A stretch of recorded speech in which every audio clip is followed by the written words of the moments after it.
ہاں ٹائم. اچھا، صفات باری تعالیٰ کے بارے میں سوال ہے کہ الخالق الباریو آتا ہے قرآن شریف میں، تو خالق میں جو الباریوں کی صفات نہیں ہے، اس میں کون سا بنیادی فرق ہے زیادہ؟ باری جو ابتدا کرے تخلیق کی، ٹھیک ہے، اور خلق جو ہے وہ کیمسٹری ہے، ایک چیز سے دوسری چیز میں بنا دینا.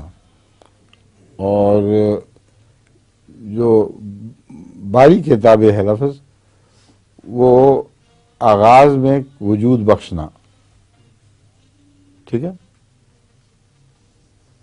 اس کے بعد مستقل پیدائش جو وہ الخالق میں آئے گی. اس مستقل پیدائش کے لیے مستقل وقت چاہیے. 1 منٹ تھا، ختم ہو چکا.